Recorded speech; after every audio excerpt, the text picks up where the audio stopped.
I'm going to challenge you to do something today that is a little bit outside of your comfort zone, probably. And there are places that you think that you are weak, that everyone knows or everyone's judging you about. And it's probably, with the right spin, your greatest strength, something that you are actually quite exceptional at, but you keep selling yourself short.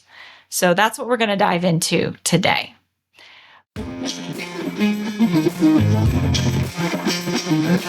Hey, you leader, entrepreneur, business owner, solopreneur, whatever you call yourself, we know you're a visionary business builder, wealth seeker looking to combine a passion for doing good with leading consciously.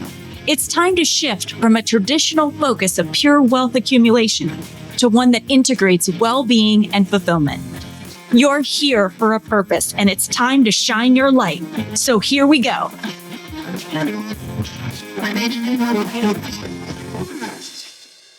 My name is Alicia St. Germain. Welcome to the Conscious Edge podcast. I'm so excited that you're here. If you are brand new here and you don't know me, I have a company, The Conscious Edge, where I help women entrepreneurs get out of their own way so that they can reach their goals with a lot more ease and enjoy life and find fulfillment doing what they love. So I have been thinking a lot about this concept of weaknesses and strengths. And I was coaching a group a couple weeks ago, and they were coming up with all of these worries that they had: imposter syndrome, being a fraud, not feeling like they're enough, wasting resources, being full of themselves, all of these concerns and worries that they had in going about doing their businesses. And it's quite normal for these things to come up. I hear them all the time. This is a big part of the work that we do, is rewiring the brain for to move it into alignment with what you want in this world. And one of the things that I have learned over time is that these big assumptions that we have, if you're not familiar with the concept of a big assumption, it is something that you believe to be true about the world and the way that you exist in it. So essentially, if a certain outcome happens, like that you perceive as being bad, something that you're protecting yourself from, then a bad thing will happen. So if something you're worried about comes true, then a bad thing will happen. And after talking to so many people about these big assumptions, one of the things that I noticed is that these big time bads, these worries that people have, or these worst fears, worst case scenarios that will come true, are a little window into what people value most. So for instance, sometimes, like for me, my big assumption is that I have worked with and lived with for years is that if I highlight myself as an expert, speak, coach, do all of these things, then I will be perceived or be a pompous, egotistical person. It's something that that's kind of always been there for me. And I have to consciously manage my mind around it in certain circumstances. I've done enough work to this point that I wouldn't say that it's part of my everyday, but when I am feeling particularly vulnerable, maybe there's an intense situation that comes up, or when, I'm tired, or I'm hungry, or I'm not at my best and my mind isn't working at its best, I have a natural inclination to try to make myself small in order to avoid being seen as or being a pompous, egotistical person. So I will catch myself from time to time going into that. So for that, being that my big time bad or worst fear is being this pompous, egotistical person, humility is something that I highly value. And for a long time, I thought it was humbleness, but humble means small.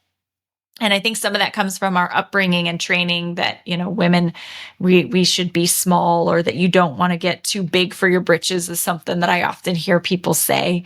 But the truth is, humility is knowing your worth, and without thinking that you're above someone else, or better than someone else.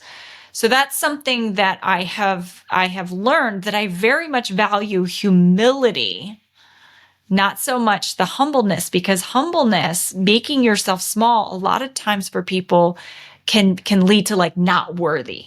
And so a lot of the women that I work with really have, at the deep, as we get down into the deeper layers, there's this realization that maybe they're not feeling worthy of being paid generously, worthy of people's time, worthy of taking up space, worthy of using their voice to be heard. So many different places where this comes up.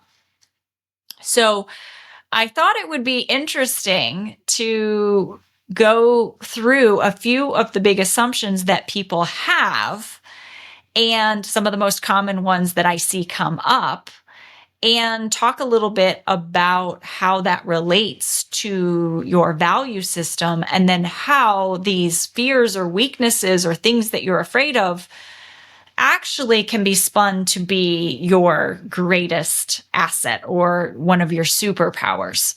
See, the thing about superpowers is they can be used for good or evil. And a lot of times, without some intention and mindfulness, people are using their superpowers against themselves. And it's self-sabotaging, when in fact, a little bit of a tweak and these superpowers can be used for extraordinary good.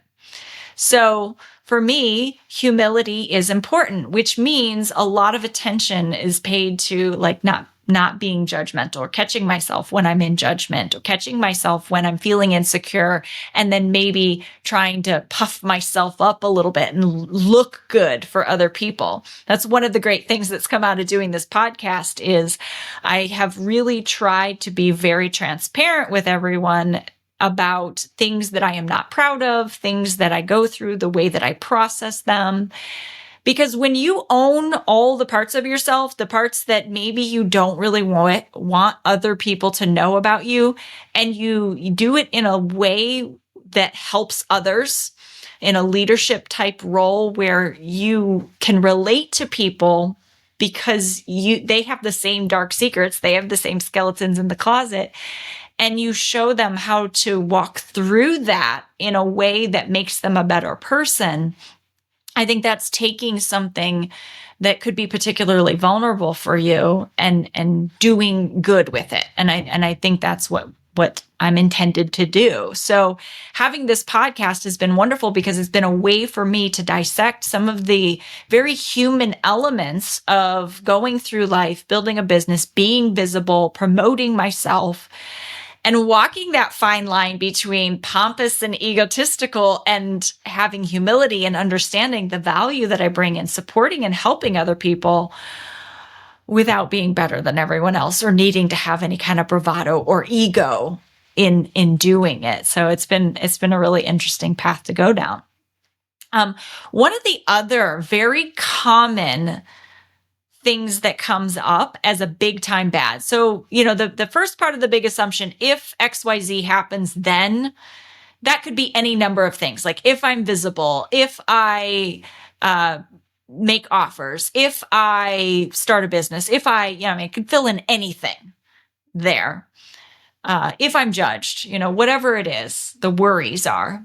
Those things are all subjective to whatever it is that people really worry about. What's interesting is the big time bads, the things that people are most afraid of coming true if their worry actually happens or comes forward.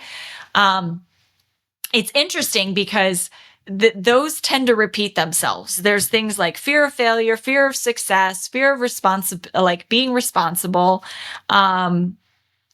like being a fraud, like all of these, imposter syndrome, all of these tend to repeat themselves. They might have a different flavor, but they all have the same backbone or the same meat. And I've started to notice that these really tie to what you value most. So when you're digging down into yourself and you're thinking about taking action on something, and then maybe you're hesitating, maybe you're not moving forward and you're overthinking it, you're maybe in perfectionism around it, you're trying to get it right, trying to learn enough things, all of those behaviors that you do that are self-sabotaging, they help you until they don't. So they'll help you get to a certain level of success because maybe it's, or a certain level of a lot of times for really ambitious driven people, it's like a certain level of success is created, but then it comes to a point where it's starting to sabotage you because it's in overdrive and it's no longer helping you.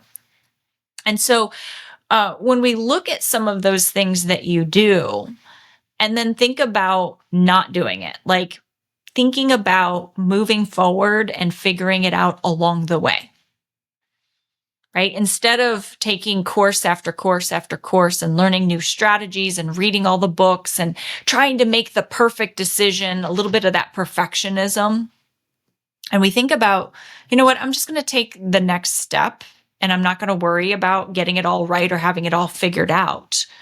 If you were to dig under there and say, okay, so if you don't have it all figured out, what's like the big time bad? What do you think's going to happen?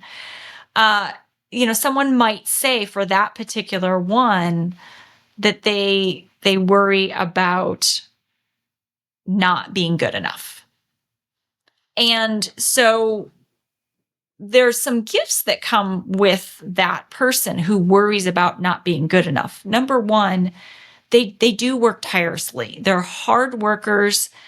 Typically, someone who worries about not being good enough, their good is most people's great. So they tend to be very high producers. The downside of it is that they do it in a way that tends to create burnout and exhaustion at the expense of their body, at the expense of people that they love. And that's not how they want to be. But at the core of it, they really, really value doing things well. If you were to have a motto, it would be like, if it's worth doing, it's worth doing it well. And a lot of times this not good enough is related to worthiness. And so one of the pieces of coaching that I would give someone around worthiness who has this piece come up is to do worthy things, like to do things that build your self-esteem. Because chances are, if you're doing worthy things, you're going to want to do them well. And when you do them well, you're going to then produce good results, feel good about yourself, and it's going to continue to build that worthiness. So it's a little insight into your value is that you really do value doing things well, which is why you worry about not doing them good enough. So when you think about this, like, oh, I'm worried I won't be good enough, you could turn that into a value or a skill that you have a commitment to producing high quality good work. And when you spin your story in that way and you think about your commitment to producing high quality good work, it feels better. It motivates you more than it makes you want to self-protect. And so if I look at the world through that lens, like I want to do good work, then I'm going to ask myself, okay, what is needed in this situation in order for me to get started? And then it's about taking the next step. It's not about gathering all the information and then taking action. It's realizing that your confidence and self-esteem is built in the process of you doing it. So again, that's a little tweak or a little spin on that. Another one that oftentimes comes up when we track through things is being a fraud. So this piece around being being a fraud. And a lot of times where this will show up is in situations where someone wants to maybe do some public speaking. They want to get visible on social media. A lot of times fraud comes up in the social media piece. It's very closely linked to imposter syndrome.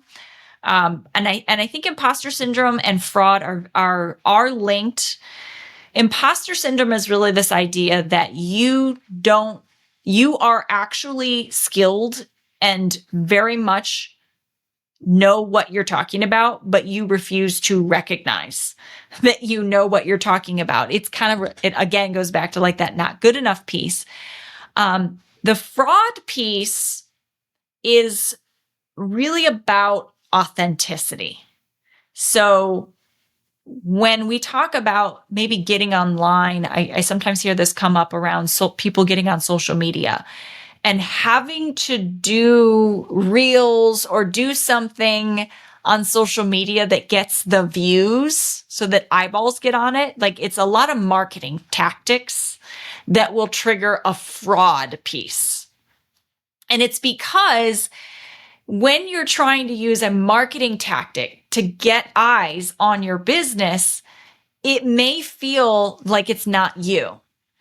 So that tells me when someone is worried about being a fraud, like their big time bad is being a fraud, authenticity is super important to this person. And in fact, when you are around someone who you perceive as being inauthentic, you like have this repulsion, like you want to get away from them if they're being inauthentic, because authenticity is really important to you, which is a beautiful thing. This is a wonderful value.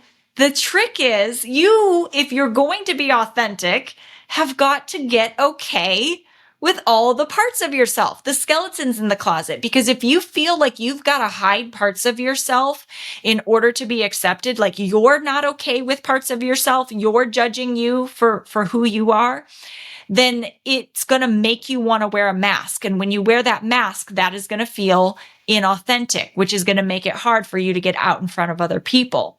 So for authenticity, this is a wonderful value to have and be okay with all of you, which means anything about you that you might deem as embarrassing,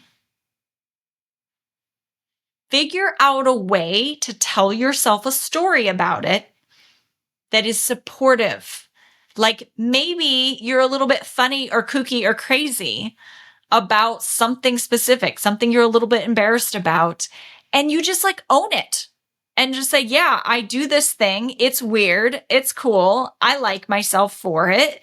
And what'll happen is you will attract other people who are okay with those skeletons that you have in the closet. So when you're okay with it, you're going to attract the people who are also okay with it. And that's your people. I mean, do you really want to live around other people who you have to be someone different with?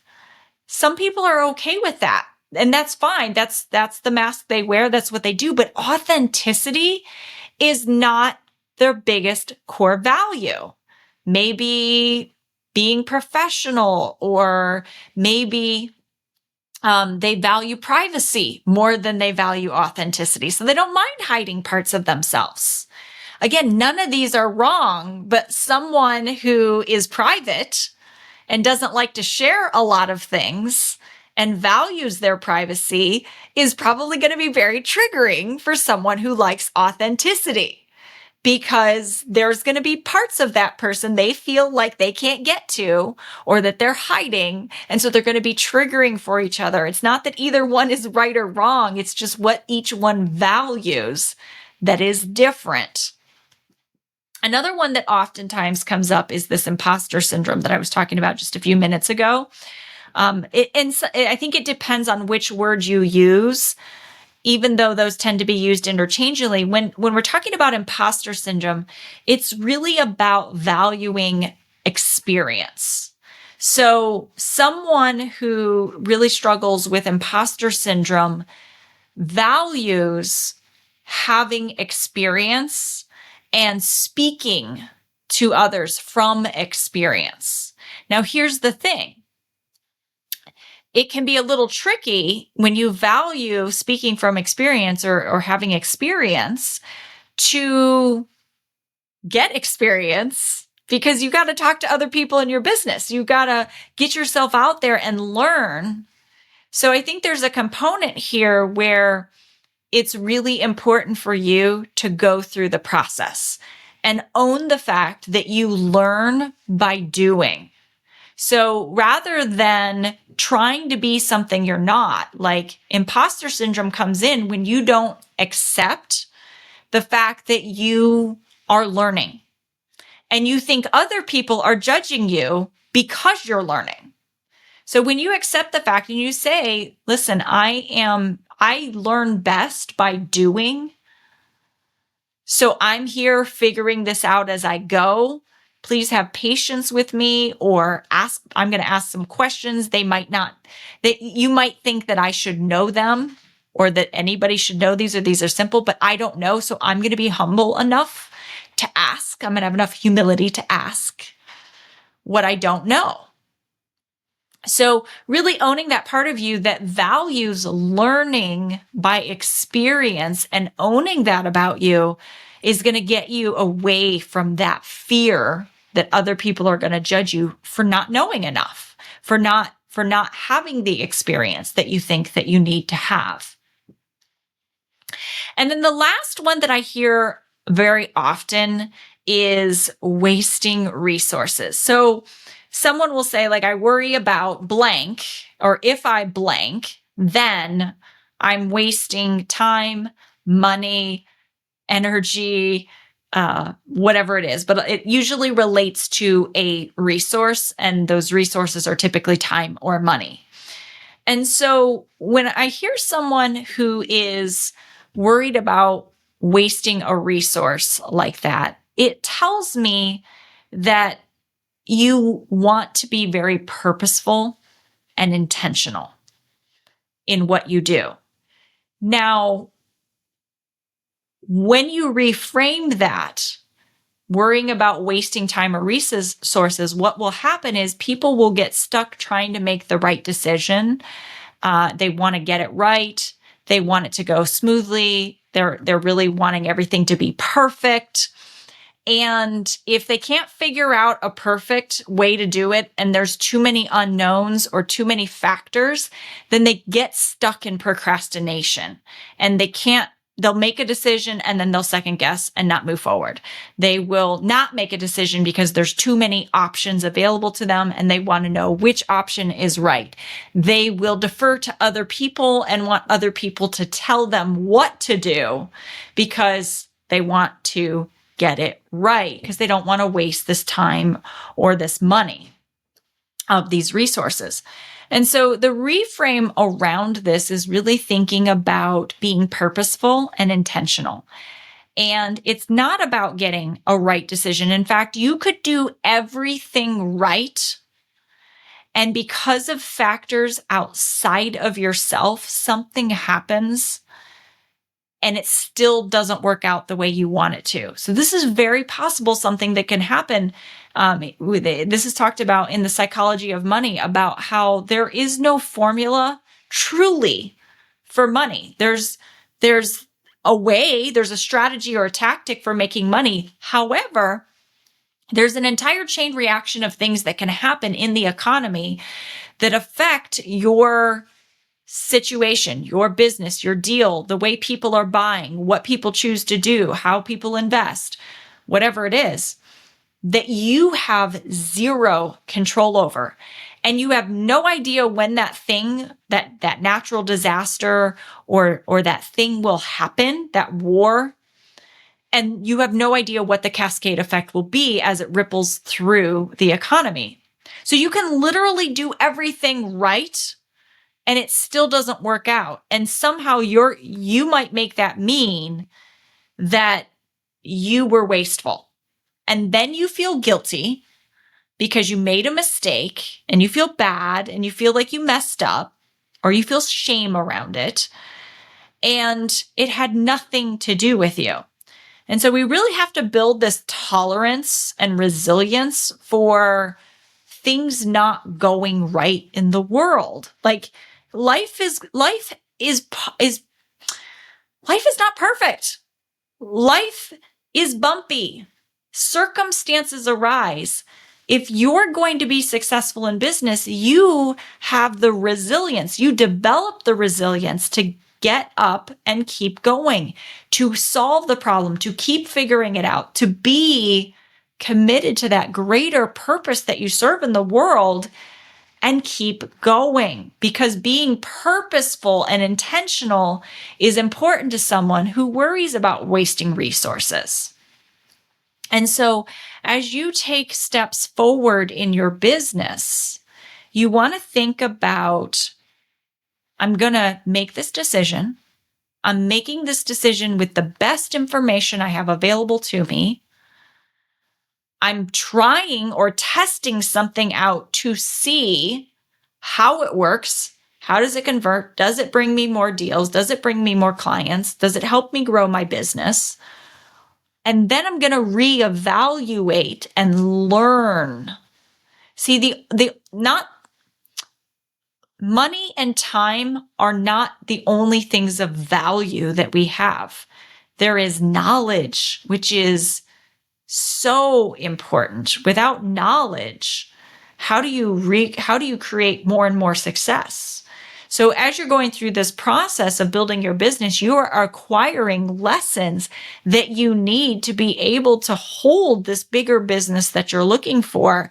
And you're not going to get those lessons unless you take purposeful, intentional action at the risk of time or the cost of time and money. Those are the prices that you pay for the knowledge. And so often we have in our mind, if I am efficient and I am lean and I save lots of money and I make lots of money, then I am valuable and I have done a good job and I have reached success. But we're not putting real value in the fact that knowledge that we acquire in the process, who we become, what we learn about ourselves in the process, that has purpose and intention just as much as anything else that you choose to do. So that tells me doing purposeful, meaningful, and intentional work is important to you. So as you look at maybe what resonated with you from today's podcast, that can give you some insight into what is it that you value most. And maybe it's not one of these things. Maybe it's something else.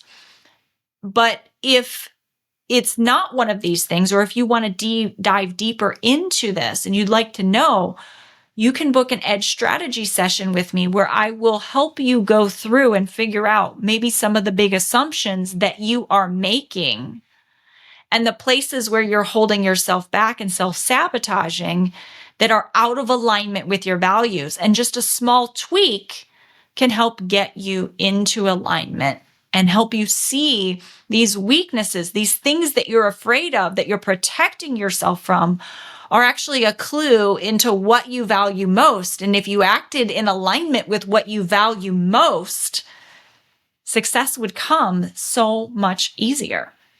So with all of that being said, I'm sending you so much love. And if Jonathan were here, he would say, be well.